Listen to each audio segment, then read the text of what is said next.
Hello everybody, this is Chris Bird or MonkeyDude1313, and this is a truly completed master set of Diamond and Pearl Legends Awakened. Holos, non-holos, reverse foils, level X's, the works.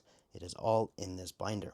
This is part of our grander mission to master set all English Pokemon TCG, from base set Shadowless first, all the way up until now. We're 99% done with that, so if you want to see some of our other sets, go to our channel and check them out. I'm going to save these three cards for a little bit later in this video because they are relevant for certain cards in the set. But without further ado, let's awaken some legends. So, as sets in this era did, they sort by rarity, and then they sort by alphabetical. So the first card in this set is Deoxys normal form. You'll notice that there is a level 50 there. During the Diamond and Pearl era, they experimented with giving each of the Pokemon levels in their title line, and it went over so-so. So if you've been collecting any recent cards, you'll know they no longer do that.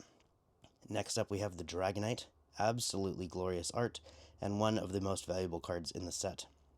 This art is absolutely fantastic. I really like how the Cosmos foil pattern really accentuate the clouds here. Beautiful. Next up, Frostlass. Not quite legendary, but you definitely need some non-legendary Pokemon in there to make sure that your legends feel more legendary. So, for all the Frostlass fans out here, this one is for you. Our second legendary in the set is Giratina. This holo is quite interesting to me because it is very subdued. Because there's a bunch of really dark colors in the background, you can really only see the Cosmos holo here, here, and a little bit down there.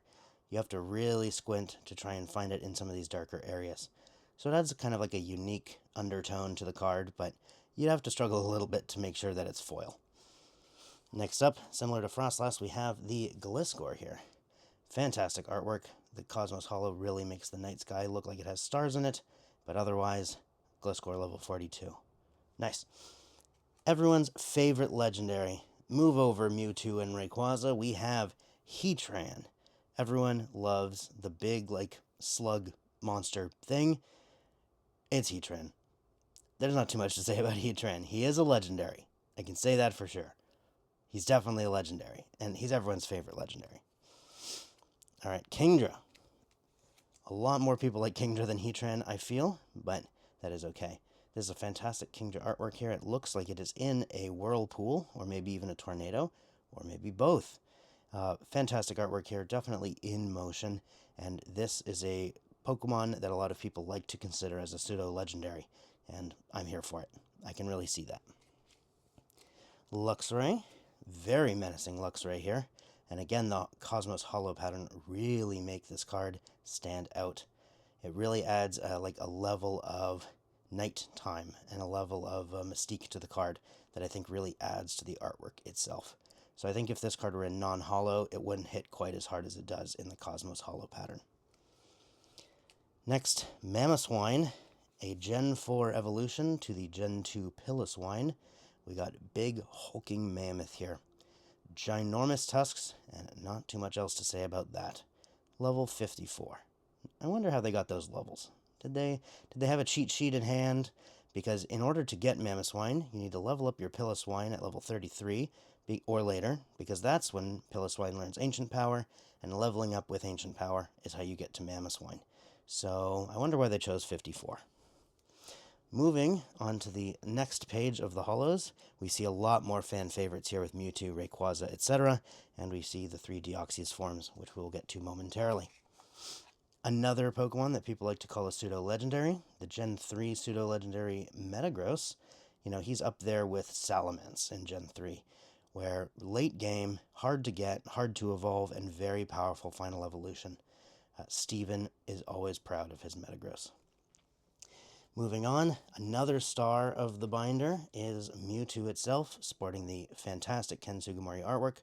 Our particular copy has a nice little swirl down there by the tail.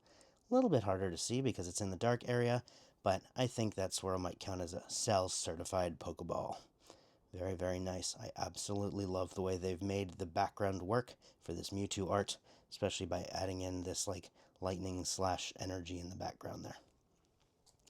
Next, definitely not a legendary, is Politoed, but a lot of fans love Politoed, and I think this art is no exception. very much showing off the derpy frog that he is. Absolutely fantastic there. All right, moving right along. This guy really needs some beard trimmers. This guy, Probopass, the Gen 4 evolution of the Gen 3 Nose Pass. They decided he needed an evolution, and they gave him one right quick. So we got big creepy mustache guy. Gotta love it. And now an actual fan favorite. After all of my jokes, we have Rayquaza here. And again, the Cosmos foil really adds to this picture, but I think this art is just absolutely gorgeous. This card is fantastic, and in my opinion, one of the better cards from the set. I absolutely love the art and how the lightning in the back here really adds to the picture itself. Nice. All right, Regigigas. Regigiggity. The best part about this Regigigas, in my opinion, is the rainbow pattern in the background. I don't know if the intent was to have him be in like a tight cave where he's refracting off the walls, or I don't know. But I think the rainbow pattern in the background really adds a lot of much needed color to an otherwise two-tone white and yellow Pokemon. So Regigigas, he's got a slow start. Very nice touch, because in the game he can't attack for 5 turns, but we got a nice rainbow Regigigas there. And down to the last 2 holos, we have Spiritomb, who not only is he a swirl, but we've got a nice swirl down here in the bottom left corner. Very unique Pokemon, and he's a niche favorite, but for some people this is the coolest Pokemon in the game. Needing to collect 108 souls, and each game has a different way of implementing that, but this card is glorious. And the final holo, we have Yanmega here. Just chillin'. Just Yanmega. Very cool Pokemon, evolution of Yanma from Gen 2, so they give him an evolution 2 generations later, but still neat. Alright, so now we're into the non-holo rares. I won't be pulling all of them out, but we do see Azelf here, and we can imagine that there will be Mesprit and Uxie later on, or Uxie, I don't know how people pronounce it, but we have Azelf there. Fantastic Delcatty, and then the 3 Deoxys forms that I had mentioned earlier. So let's pull those ones out real quick. We have the attack form Deoxys. This card would look so amazing with a Cosmos holo pattern. I think the way the moon in the back would play in with the Cosmos pattern, this card would just be glorious. Alright, so that's attack. Next we have the big chunky defense boy. This one not so much with the Cosmos holo. It would be nice, but this card kind of stands on its own as is. And finally, Deoxys speed form. Super fast, sonic speed, very neat Pokemon. Alright, we just finished watching the Deoxys and Rayquaza Pokemon movie, and it was a blast. I highly recommend you guys check that movie out. So let's flip through the non-holos here. We can see Groudon, Kyogre, and Jirachi. Another Heatran, but he's Steel-type instead of Fire-type here. There's the Mesprit I had talked about, Regice, Regirock, Registeel, Regigigas. All the legendaries. So if you were at the time opening packs of this set, you could probably not go more than a couple of packs without pulling out one of your favorite legendary Pokemon. Neat. Very, very cool set. I have literally never opened a pack of this set in my life. This was during a period that I like to call the Forgotten Era, because not only did I not collect, starting from Diamond Pearl base to the end of Heart Gold Soul Silver era, but a lot of people I know and a lot of people I've talked to just don't really know much about these sets. So I think calling it the Forgotten Era is not too far off from the truth. We do get to see a fantastic PogChamp Swalot here on this page, though. So that really sells the set for me. Got some more unknowns. We had one a little bit earlier. We have some really cute Pokemon here. We're not in the legendaries really anymore. We've got a fantastic rainbow over at Kensugamori Dratini there. Very nice. And Hitmonchan down here on his lonesome, because Hitmonlee and Hitmontop are up there. And let's keep on going. I really like these Pokemon that are on the water side. Very nice. So now we're into the trainers, and we have an amazing corner of cuteness up here. This Skitty is absolutely fantastic, and as I've mentioned in previous videos, Gen 4 really like to put Pokemon into the trainer arts. So let me pull out this bubble coat real quick, and if you are a Piplup fan and you are going for a master set of Piplups, this trainer card might be on your list. Similarly, if you're a Pachirisu fan, Parcheesi fan, you'll need this energy pickup as well. So Gen 4 sets really like to put 1 or 2 Pokemon onto different trainers. But let's do the flip for the grand reveal of the set, the level X's. There are a total of 7 of them in this set. We have the 3, not forest spirits, the 3 water spirits. They're like the different parts of your mind. And then we have Mewtwo, Magnezone, Rhyperior, and Gliscor. So it seems like they were really trying to draw attention to the newly created Gen 4 evolutions to older Pokemon.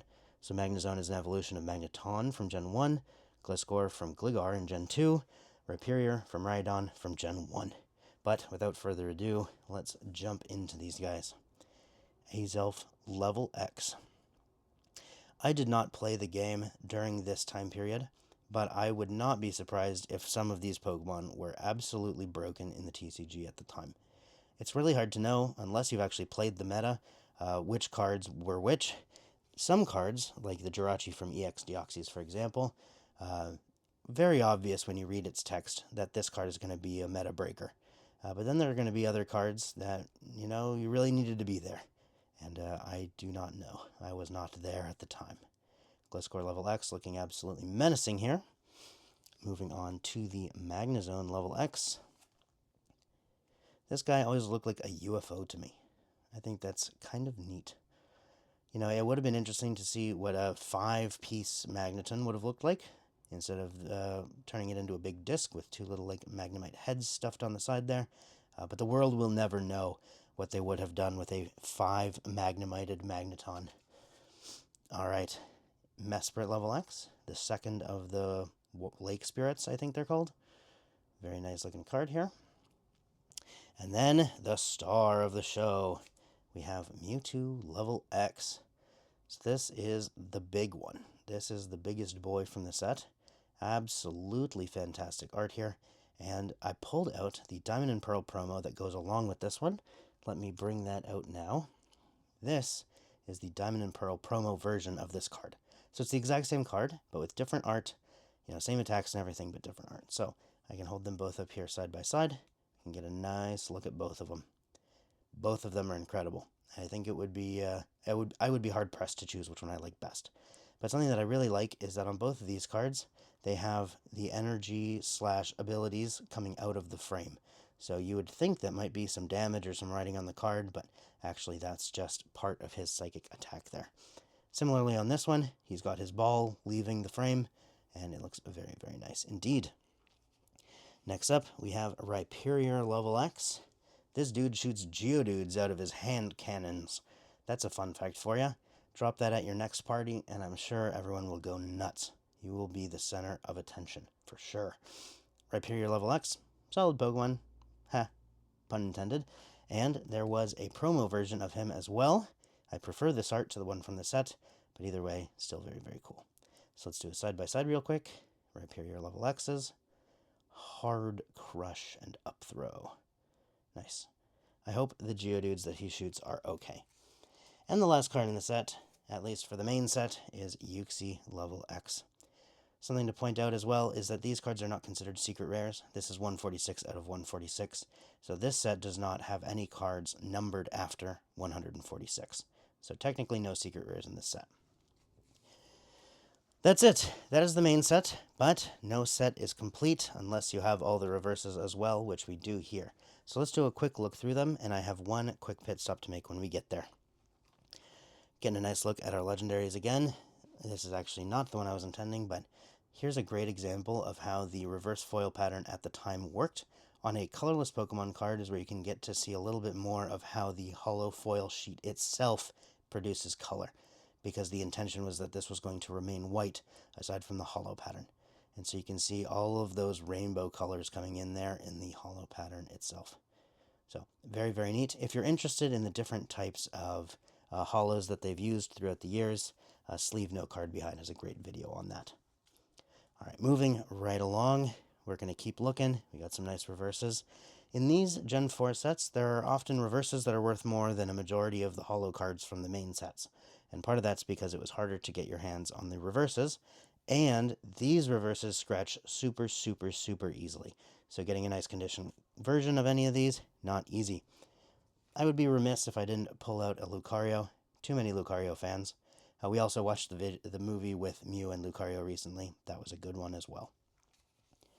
Alright, I always liked this Sakura Blossom Dragonair here, but let's flip a few more pages, get to the end of the set, and prove that we have the entire master set here. Alrighty, this Meowth is what I wanted to talk about. Amazing Meowth. Meowth is always amazing, but something to consider is that this Meowth was popular enough somehow, I shouldn't say somehow, this Meowth was popular enough that they chose this as one of the candidates for the Burger King Pokemon cards. Most people know the McDonald's sets. Not a lot of people know about the Burger King ones. So the Burger King ones are exactly the same as the card from the set. Hollow pattern, normal number, blah blah blah, except they have a slightly different hollow. You can see they have perfectly flat sheet hollow instead of the lined hollow pattern. And then they also have that platinum stamp. Some Burger King promos have Diamond and Pearl, some have Platinum. It depends on when they came out. But this Meowth on the left here is the Burger King promo version of this Meowth here. So there's another fun fact for you. Alright, so the last two flips will get us to the end of the set, and that is all of the reverses from Legends Awakened. So thank you guys for watching. This was a shorter video because it's a fairly small set. Which of the cards from this set is your favorite? Are you a Gen 4 player? Did you play at the time? I would love to hear your experience in the comments below. Do you have a set that you'd like me to see, to show off? Anything from Gens 1 through 9. I guess technically 10 if you count Mega as Gen 10, but not really. So, any set you want to see. Any subset you'd like to see. I would like to do some videos on Fridays where I just pull out all the full art trainers from every set ever and show those off, starting with N from Boundaries Crossed, I believe. Or, you know, it could be every Gliscor ever. Maybe one of you guys is a major Gliscor fan and you'd love to see every single Gliscor card ever made. We can do that because we have 99% of all English Pokemon cards ever produced. So, leave it in the comments. I would be happy to respond to that. So, thank you all for watching, and I will see you guys next time.